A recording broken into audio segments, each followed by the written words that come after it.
Shellie Coffman and Jean Bonds share about their trip to Kenya in April 2023. I have went through a series of tragedy in my life over the last 3 years. And the first thing that happened was my friend, that I was his caretaker for about 2 years, and I had moved him up from Oregon. That's where I originally met Red, down in Oregon. And I moved up here to be a part of what he was doing. Anyway, I moved up, and I had met my friend Michael there. So anyway, over the course of these years, I've been taking care of him from afar. So I moved him up close by to be his caretaker. And then in 2021, he passed away. And then in 2022, 8 months after he passed away, I lost my son. He was 30 years old. And that was very devastating. Of course, I had Pastor Red that was holding my hand, through the death of my son.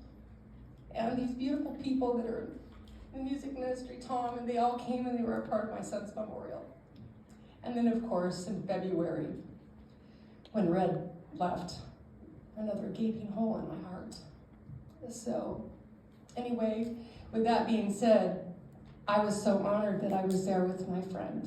He was my brother, my pastor, my friend, my mentor, my counselor. He was so many things to me, and I was so thankful for him being in my life.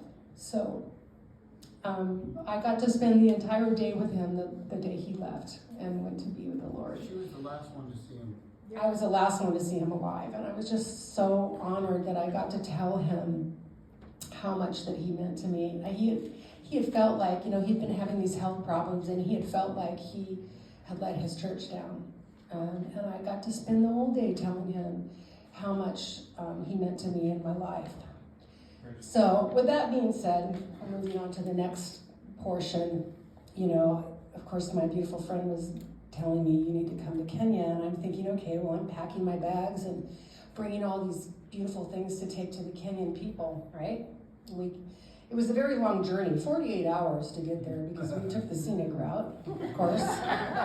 Don't ask me why, but we did. But along the journey, I met some really powerful people. So anyway, the minute I walked through the door at the house where we were staying, it just came over me like a wave of peace, and I just felt my son was so near.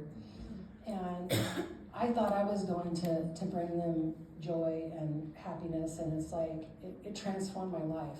I mean, I'm still grieving, and I'm still missing my son, but it transformed my life. So one of the stories, it's a simple story, and then Jean's going to get into hers, and I know we're limited on time, so I'm going to turn the mic over in a second. But one of the things that we did is, Jean is a tailor, and so we went to the fabric store. As you can see, this beautiful Katanga, I always forget what it's called. You from Kenya, you know what it is. It's a beautiful material, right? So we went to this fabric store, and of course, Jean bought some. It didn't occur to me until we left, oh my gosh, my sister makes quilts. And my sister is my mom's caretaker right now. My mom can't be left alone, so that's another thing I'm facing down the road. But anyway, so before we left, we went back, and I bought 100 pounds, okay, of this fabric. So we walked through the door, and Jean had been there the day before, and the store owner is like, she's almost in tears. She said, you made my day. You made my day. And I'm like, well, wait till we're done today, right? So who would have thought, buying this beautiful fabric, I was going to change someone's life in the midst, right? So as we go to leave, she's crying, and she said, now I can send my child to school. The money that she made from the fabric, she's now going to be able to send her child to school. And it's just a win-win all the way around. I mean, but the colors and the big hearts, and just, I'm thinking I'm going there to give. And no, I went there, and God transformed my life. Everything that we did and everywhere we went, it was just absolutely stunning. So now I'm going to give the mic over to my dear friend Jean. I've been going to Kenya since 2012. And in the beginning, I was working with a community-based organization, a school in Nairobi, in the slums of Coyote and Metro Penny. And I did that for 4 trips, and then I took a tour of West Africa, and I met my current host and hostess in Kimilili. And in 2018, I said, this is where I'm going to do my work. And Shellie got to meet the lovely people. I've been telling her, you need to come to Kenya. You know, grief empties you. So when you're empty, now you can be filled with joy. And that's what happened to her in Kenya. She got to be filled with the joy and the love of the people of Kenya. They're amazing. They're hospitable. They're lovely people. They're very protective of us because we don't really know the country. And in 2021-22, when I went at the end and the beginning of 22, I took reusable sani pads to I take whatever God gives me, and this is what God gave me that particular trip. And I didn't think anything of it. I was like, okay, these are boring. Well, the ladies there got really excited about it because they said, we think we can make these.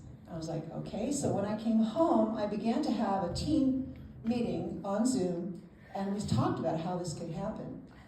And they began in May of last year a class to teach the women how to make sani pads. And they gave out 200 reusable sani pads last year. Now, just to give you a clue, girls in Kenya who don't have sani pads stay at home 5 to 7 days a month. Now, you can imagine what that would do to their homework, right? The class doesn't stop because of that.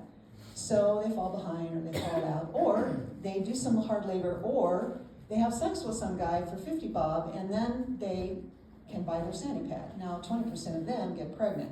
So you can imagine what having a reusable sani pad does to the life of these girls.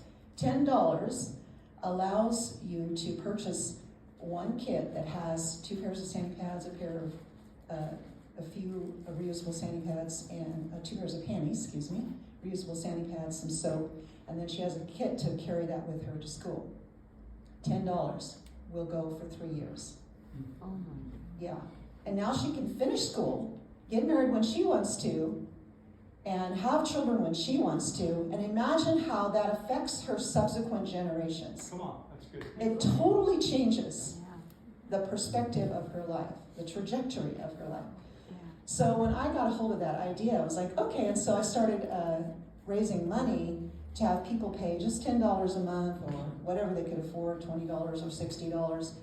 And so when we were there, we got to see the school, and they got excited. They did a tailoring class, they did an embroidery class, they did a computer class, and a welding class just from the sani pads. So we got to meet the students, and one student we bought a sewing machine for because now she's able to make the clothes for her customers, and that way she can earn some money. And the name of the project in Kenya is Wezesha, which means enable. We call it overflowing joy, but anyway, so enabling the people of Kenya to provide for themselves a little something so they can change their lives. And the woman was very grateful. She said, now I'm thinking, instead I was staying at home just da-da-da-da-da, and now I have my mind working and I'm able to do something for my family. And so we brought a few things. Anyone who wants to contribute $100, you can pick whatever item you want on the back table. If you want to donate monthly, that would be amazing. You know, you think $10 is small. So Margaret got up and said that I've almost raised 800,000 Kenyan shillings in the short time that I've been working. And I was stunned. I didn't know, because to us, it's a small amount of money. To them, it's huge because of the change in, yes, you want to speak? Yes, I do. So I just want to say that Gina's started this project, and she is been the sole provider of this whole project. She gets about $400 per month. And if you can picture working for a month as a teacher, 1 month as a teacher, it's $150. So out of that $400, she's paying for 2 teachers that teach these kids how to sew. I mean, it's transformed their lives. You know, so $150 per, and she's done this all on her own. She talks about how much money she's raised. Most of that money has been out of her own pocket. So here, I came along, and now I've been asked to be the president of this organization. It's just an absolute honor. And then she's going to move on to be the CEO. Yeah. that's been kind of the dream, is that if I was the executive director, then I would be able to be paid. The dream was to take people to Kenya, because as you can see, it's transformed her life. And I've seen other people I've taken to Kenya be transformed. We think that, we're gonna go there and take all kinds of beautiful things, and we do, and it's amazing, okay? But it's a partnership. It's a mutual contribution to each other. It's a growth and a development of each other. So as we give, they give to us. They don't charge us for staying in their homes. And so taking people on the trips will transform them to see what it's like to be in another place and out of our American bubble, right? It's a challenge for me every time, let me tell you. She did pretty well. I'm a cowgirl, that's why. But I want to share the love of the Kenyan people with you, and I know how to get there, and I know the resources, and that's what I told her. And so together we're going to make it happen. So that's the plan. If you are interested in going to Kenya, if you are interested in donating, maybe you have, one of the things I've noticed there, they don't have pens and paper. They sit in the, for school. If you have items to donate even later on, because our plan is to go twice a year. That is our plan. I don't think that's too lofty of a plan. And so any items you have to donate at some point, we can. We'll get it. Anyway, I'm sorry it took so long. Thank you so much. This is so all of you check out the table. We're blessed to have half of our church comes from Kenya. To donate, go to elo.churchtrack.com.